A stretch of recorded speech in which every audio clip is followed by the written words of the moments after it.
The familiar click of the front door latch sent a jolt through me. I glanced up from my laptop to see Keith shuffle in, his expression grave. Something was off.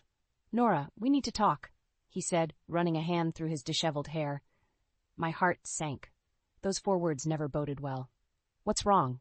He sank onto the couch beside me, shoulders slumped. I've been fired. The company let me go due to downsizing." A deafening silence hung between us as the weight of his words sank in. Fired? But Keith was one of their top sales managers. This had to be some mistake. "Are you sure? Maybe there's been some misunderstanding." "It's done, Nora." He cut me off, his voice laced with defeat. "I cleaned out my desk this afternoon." Panic gripped me as the implications crashed over my head. Keith's income represented almost half our household finances. How are we going to cover the mortgage, bills, my student loans? I reached for his hand, trying to keep my voice steady. "It'll be okay, we'll figure this out. You know I'm here for you." He pulled away, jaw clenched. "Easy for you to say. Your job is secure." "Keith, don't do this. We're a team, remember?"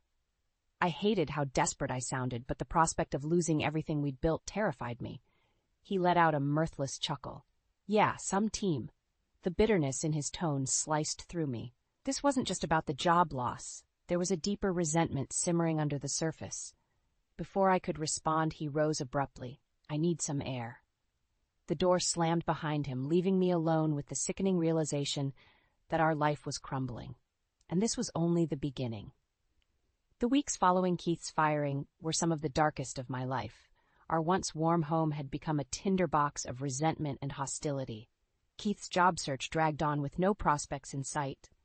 I did what I could to lift his spirits, but my attempts were met with sullen silence or outright hostility. "I got another rejection letter today," he spat one evening, tossing a crumpled envelope across the kitchen. "Seems no one wants to hire a has-been like me." I set down the dishes I'd been drying. "You can't give up, Keith. Something will come through." His eyes narrowed. "Easy for you to say, Miss Hotshot Marketing Executive." The venom in his voice stung. "What's that supposed to mean?" "It means, while I'm out pounding the pavement, you're living it up in your fancy corner office." He jabbed an accusing finger at me. "You have no idea what I'm going through." White-hot anger flared within me. "I'm doing everything I can to support us. Maybe if you put in half the effort." "Save the pep talk." He cut me off with a dismissive wave. "I'm going out." The door slammed, leaving me trembling with a toxic mix of rage and sorrow. What happened to the caring, supportive man I'd married? My workload only intensified in the following months as I scrambled to keep us afloat financially. I'd come home past midnight, physically and emotionally drained, only to find Keith zoned out in front of the TV. "Working late again?" he'd grunt, not bothering to look up. I longed for even a shred of compassion, of understanding that I was shouldering our burdens alone.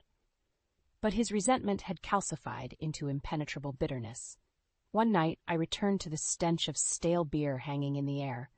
Keith was slumped on the couch, surrounded by empty cans. "Keith!" I nudged his shoulder, but he remained motionless, passed out cold. That's when I noticed his laptop lying open beside him, the screensaver displaying poker chips whirling around a neon table. A gnawing suspicion took root as I scrolled through his browsing history. Gambling sites, dozens of them, all visited with alarming frequency. My heart plummeted. No, surely not. But the truth was inescapable. While I killed myself at work, Keith had been frittering away what little we had left. I slumped to the floor, hot tears streaking my cheeks. Our marriage was hanging by the frailest of threads. I spent the next few days in a fog of disbelief and simmering rage. Keith's gambling addiction had been festering right under my nose while I slaved away to keep us afloat. When he finally resurfaced, bleary-eyed and reeking of cheap booze, I was ready to confront him. "We need to talk," I said, my voice trembling with barely contained fury. He blinked at me owlishly. "What's wrong? What's wrong?" I shoved his laptop in his face, gambling sites littering the browsing history. "This is what's wrong, Keith. How could you?" Understanding dawned in his bloodshot eyes, quickly replaced by defiance. "So what? It's just a harmless way to blow off steam." "Harmless?" I sputtered. "Do you have any idea how much of our savings you've pissed away on this nonsense?" He shrugged, nonchalant. "It's not that big a deal. I'll win it back eventually." The casual dismissal of his reckless actions was like a slap across my face. Not a big deal. We're drowning in debt because of you. His expression hardened. Don't act so high and mighty. If you hadn't been working yourself to the bone, maybe I wouldn't have needed an escape. White-hot rage lanced through me at his twisted attempt to shift the blame. An escape? From what, Keith? The responsibility of being a husband and provider? He recoiled as if struck. For a moment, I thought I'd finally gotten through to him, but his next words extinguished that flicker of hope. You want to know why I gamble? His tone dripped with venom. Because at least at the tables, I can be a winner, not a pathetic loser like I am in real life. My heart shattered into a million pieces at the self-loathing in his voice. This man was not the Keith I'd married. That caring, driven man was gone, devoured by his demons.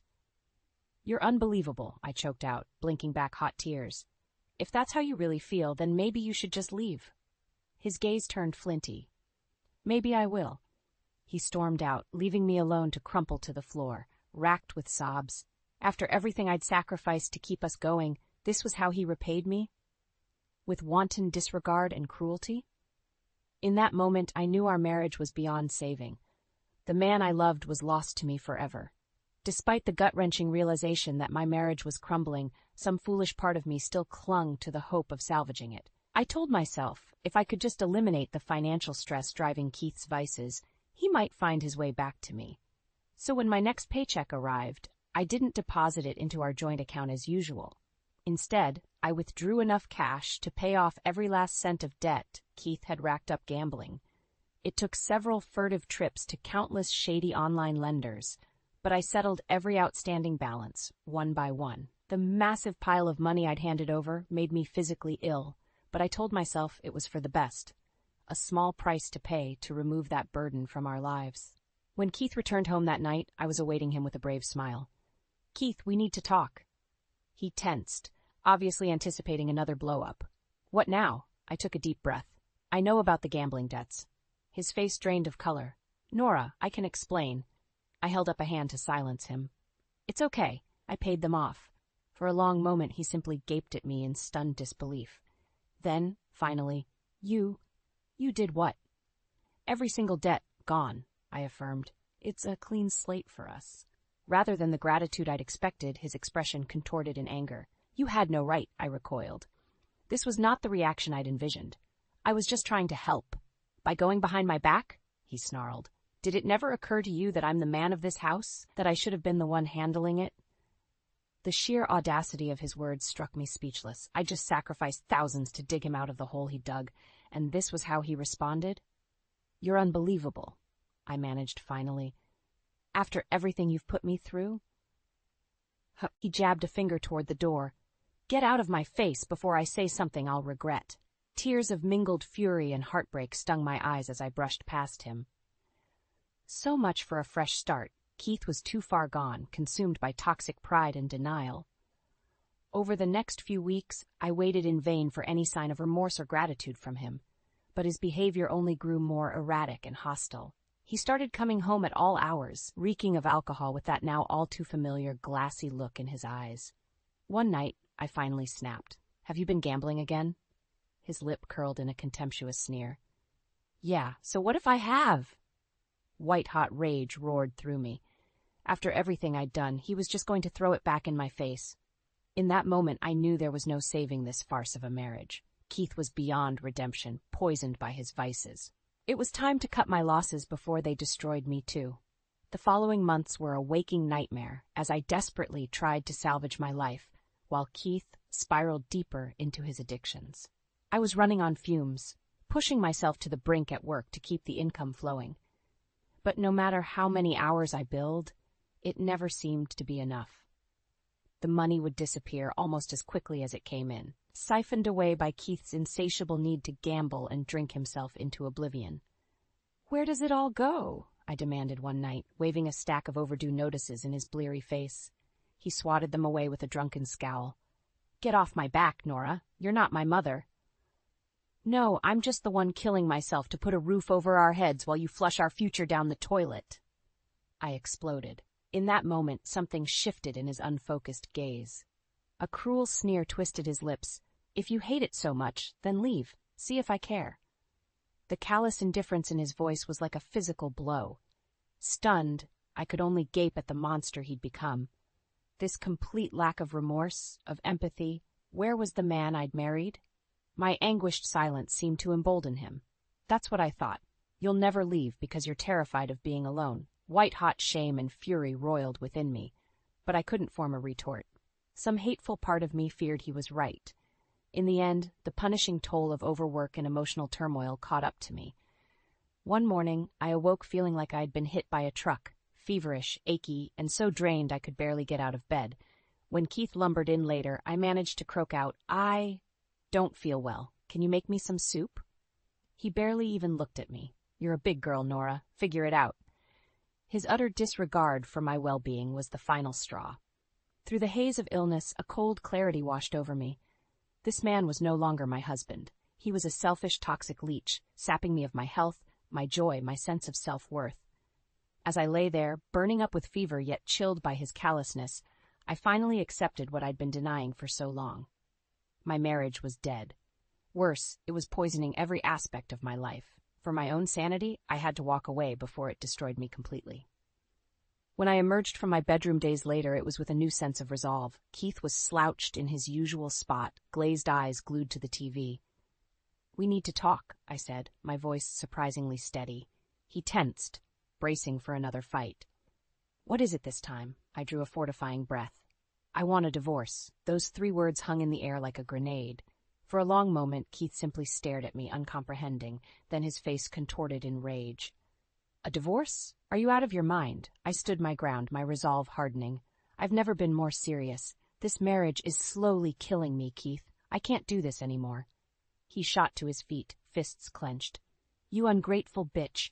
After everything I've sacrificed." Sacrificed? I couldn't help but laugh, though it came out choked with anguish. "All you've done is leech off me while indulging your vices." His eyes went flinty. "You think you can just cut me loose after soaking up the best years of my life? I'll take you for everything you're worth." The venom in his voice should have stoked my anger, but instead an icy dread gripped me. I knew that look all too well. He wasn't just lashing out. He was deadly serious. "Don't do anything rash," I said, struggling to keep my voice steady. "We can discuss terms, divide assets fairly." "Fairly?" He let out a harsh bark of laughter. "You're damn right I'm taking what's fair. Maybe then you'll learn not to screw over your husband." Before I could respond, he stormed out, the door slamming hard enough to rattle the walls. I stood there, rooted to the spot, as the full implications of his threat sank in. This wasn't just about our failed marriage anymore. Keith was going to try and bleed me dry out of pure, vindictive spite. Over the next few weeks, the divorce proceedings kicked into high gear, and true to his word, Keith didn't hold back. My client was the primary breadwinner for years before being wrongfully terminated.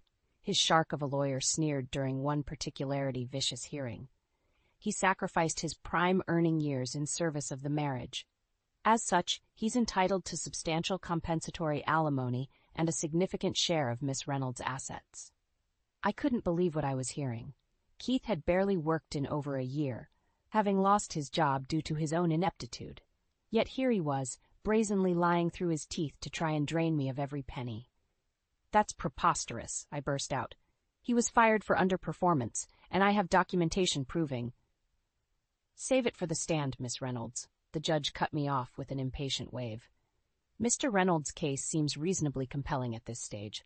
I'm inclined to approve temporary spousal support until this can be properly adjudicated." I slumped back in my seat, reeling from the gut punch.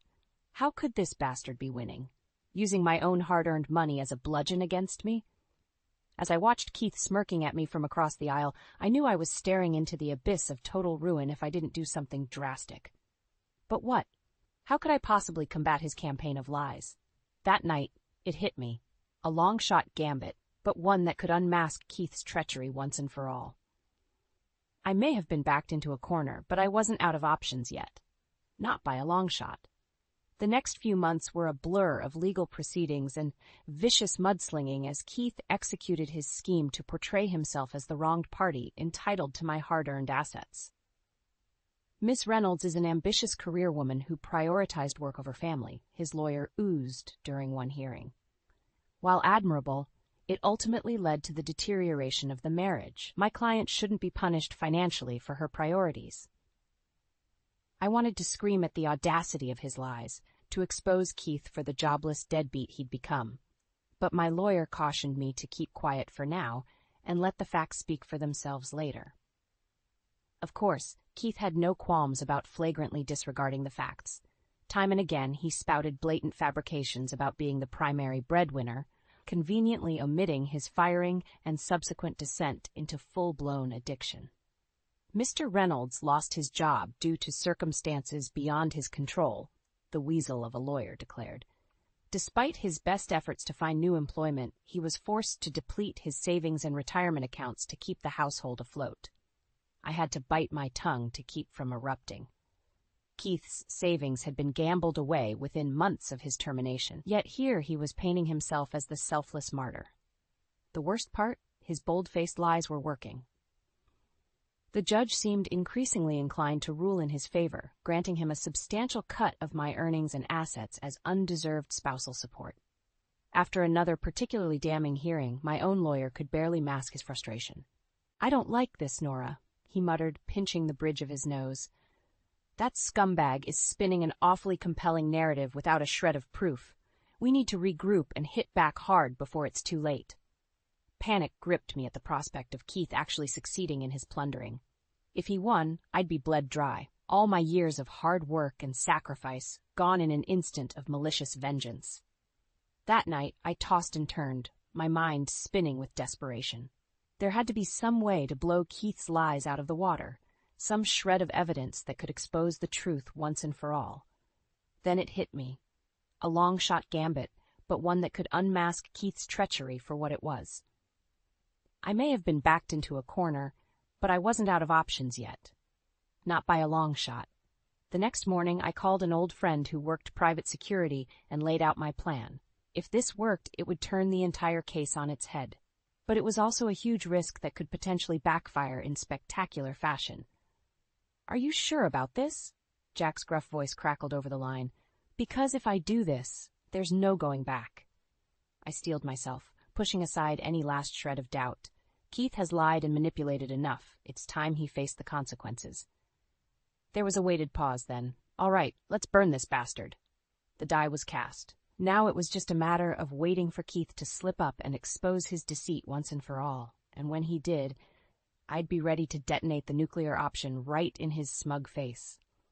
The next few weeks were agonizing as I waited for Jack to deliver the goods on Keith's treachery. Each court hearing brought more twisting of the truth from my soon-to-be ex-husband and his shyster lawyer. Given Mr. Reynolds' documented financial hardship, we believe long-term spousal support is not only warranted but essential, the weasel declared with an oily smirk. Failing to do so would constitute undue hardship. I had to grit my teeth to keep from erupting. Keith had brought every bit of his so-called hardship on himself through reckless vice and hubris. Yet here he was, boldly rewriting history to paint himself as the victim. The judge seemed to be eating it up too, nodding along with their fabrications as I watched in mounting dread. At this rate, I might as well start writing Keith those alimony checks now. When we adjourned for the day, my lawyer pulled me aside, his expression grave. "I don't like where this is headed, Nora. That snake is pushing hard for alimony and asset division that could clean you out if we don't mount an aggressive defense." My heart plummeted. "But I've provided all the documentation. Keith's termination details, the paper trail on his gambling debts. How can the judge just ignore all that?" He shook his head warily. "Facts don't seem to matter much when the other side is spinning a more compelling story. We need to regroup and hit back before it's too late." I managed a grim nod, but inside I was reeling. If the so-called justice system was just going to rubber-stamp Keith's lies, what chance did I have? The despair must have shown on my face because my lawyer's expression softened. "Hey, don't give up yet.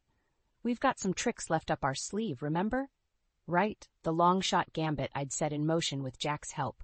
It was a risky all-or-nothing play, but it was quickly becoming my only hope of salvaging anything from this nightmare. 2 days later, Jack's call finally came.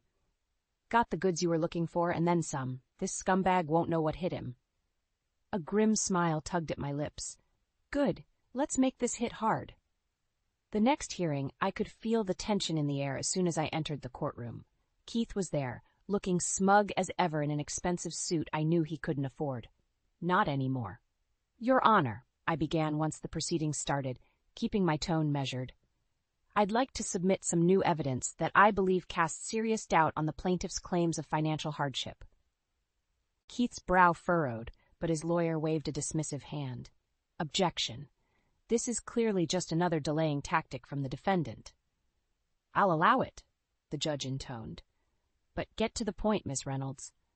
Nodding, I slid a thick manila envelope across to the bench. Those are bank statements, phone records, even surveillance photos, all pointing to one inescapable conclusion, that Mr. Reynolds has been operating a highly lucrative online gambling operation for months, entirely funded by ill-gotten winnings. A hush fell over the courtroom as the judge leafed through the damning evidence, her expression darkening. Finally, she fixed Keith with a withering glare. Mr. Reynolds, you've shown an appalling pattern of deception in these proceedings. In light of this new evidence, I'm revoking your claims for alimony and asset division, effective immediately. This case is closed. Keith's outraged sputtering was music to my ears as the gavel cracked down. Finally, the debt of his misdeeds had come due in full. As the bailiffs let him out, I caught his eye one last time. The naked shock and hatred on his face was like a balm for all the pain and anguish he'd put me through. This was more than just victory. It was the ultimate revenge, to strip away every last ill-gotten gain and let the full consequences of his lies consume him. I was free to rebuild my life without his toxic influence. And Keith? His vices and arrogance had finally caught up to him.